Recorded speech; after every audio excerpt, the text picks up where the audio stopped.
नमस्कार, मैं हूं आपके साथ प्रिया सिन्हा और आप देख रहे हैं भागवत संदेश, जिसमें आज हम आपको सुनाएंगे संघ प्रमुख मोहन भागवत का वो संदेश जो उन्होंने 29 जुलाई 2022 को नागपुर में दिया, जहां संघ प्रमुख ने कहा कि विज्ञान कब कैसी पलटी लेगा ये किसी को नहीं पता। आज टेक्नोलॉजी विकसित हो रही है, नई नई मेडिसिन आ रही हैं और अगर हम साथ मिलकर काम करें तो किसी भी बीमारी पर काबू पा सकते हैं।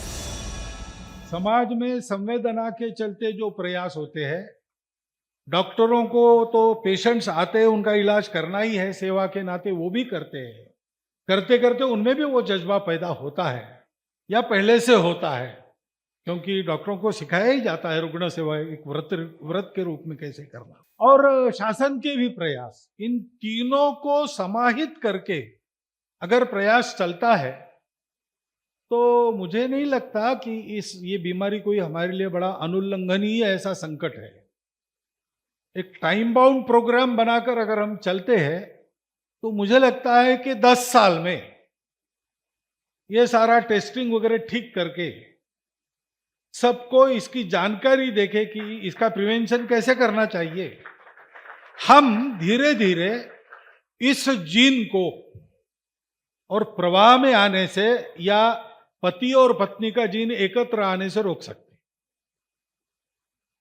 ये अगर हो जाए तो कौन बताए विज्ञान कब कैसी पलटी लेगा। आज तक इसका क्योर नहीं मिला है, लेकिन अब कई प्रकार की टेक्नोलॉजीज ऐसी विकसित हो रही है कि अगर यानी जेनेटिक मेडिसिन भी आ रहा है, उसके चलते इस बीमारी का कोई क्योर भी निकल जाए।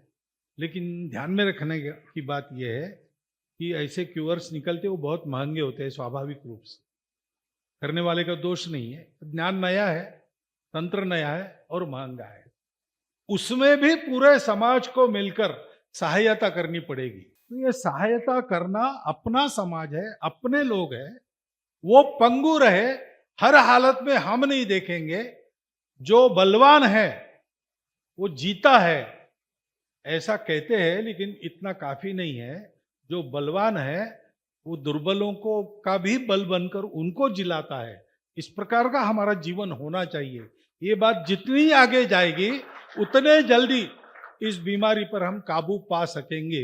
मुझे लगता है कि आज इस कार्यक्रम में हमको कुछ बातें तय करनी चाहिए कि हम इस बात को जल्दी से जल्दी अधिक से अधिक लोगों तक पहुंचाएंगे कि ऐसी कोई ऐप है जो इस बीमारी को रोकने में मदद करती है।